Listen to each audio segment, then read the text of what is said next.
زمینوں کے ٹکڑوں پر راضی ہو جاؤ گے، خدا ذلت مسلط کرے. اور یہ ذلت جب تک دین پر نہیں آتے، اور دین اس وقت تک نہیں آتا جب تک کہ دین کی محنت نہیں کی جاتی. اگر زمینوں پر سے محنت چھوڑ دی جاتی ہے، بنجر ہو جاتی ہیں، کارخانوں کو تالے لگا دیے جاتے ہیں تو تھوڑے دنوں میں سامان سڑ جاتا ہے. دین کی محنت جب چھوڑ دی جاتی ہے، دین زندگیوں سے نکلنا شروع ہو جاتا ہے، جیسے پچھلی اس پوری صدی کی تاریخ بتلا رہی. میرے دوستوں اور بزرگوں، اللہ نے ہم کو ایک کام دیا ہے، اسی کے لیے ہم کو بھیجا ہے، ہم اسی کے لیے آئے ہیں. رہی یہ زندگی تو جس کو میں نے عرض کیا کہ پوری کائنات کا خلاصہ 5 چیزیں ہیں، جس پہ ریجھ رہے ہو، جس پہ لڑ رہے ہو، جس پہ مر رہے ہو، کہ یہ تمہارے لڑنے کی، تمہارے مرنے کی، تمہارے جانے کھپانے کی اور تمہاری اپنی جوانیاں اور استعداد اور صلاحیتیں لگانے کی جگہ نہیں ہے. یہ تو وما متاع الحیات الدنیا الا متاع الغرور مغفرۃ من اللہ ورضوان وما الحیات الدنیا الا متاع الغرور. یہ دنیا کی چند روزہ زندگی یہ تو دھوکے کا سامان ہے. اصل کونوا من ابناء الآخرہ، آخرت والے بنو. اس لیے میرے بھائیوں اور دوستوں، قرآن نے بہت پیار کے ساتھ سمجھایا کہ یہ کوپلیں، یہ جھومتے ہوئے پودے، اور پھر ان کا پیلا پن، اور پھر پتجھڑ پر سارے کا ننگا ہو جانا.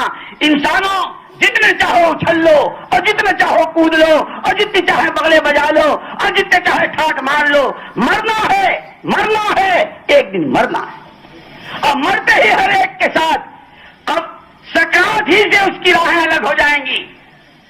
اگر مغفرت کا راستہ، خدا ترسی کا راستہ، خدا شناسی کا راستہ، خدا پرستی کا راستہ اور خدا کے احکامات پر چلنے کا راستہ اپنایا ہے تو مغفرۃ من اللہ ورضوان، یہاں سے لے کے وہاں تک سکون کی بات، وہ چین کی بات یہاں بجے گی. اس لیے اس وقت میں مجھے اور آپ کو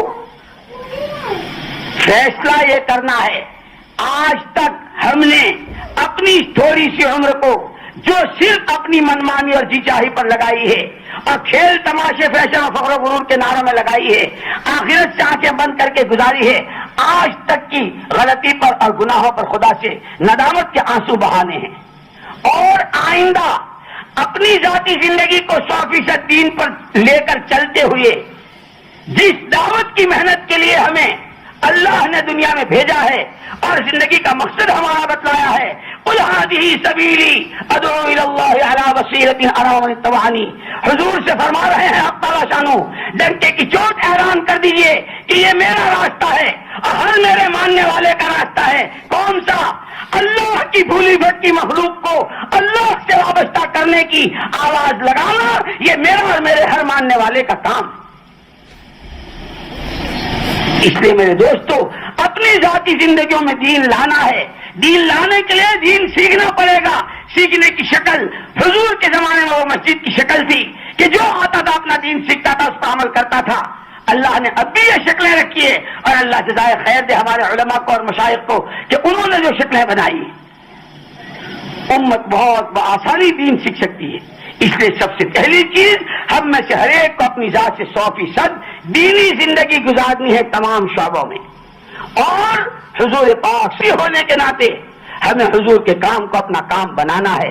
چونکہ ہم اپنا سبق بھول چکے ہیں اور آگے نکلنے کے نتیجے میں اتنے تھک چکے ہیں کہ اب ہماری حالت خراب ہے. اس وقت پیچھے جو آنا ہے، فرتدا علی آثارہما، اپنے بڑوں کے نقش قدم پر. اصل تو وہ مہاجرین کی قربانیاں ہیں، اصل تو وہ انصار کی قربانیاں ہیں، اصل وہ پوری جان و مال کی، آدھی جان و مال کی اور تہائی جان و مال کی قربانیاں ہیں.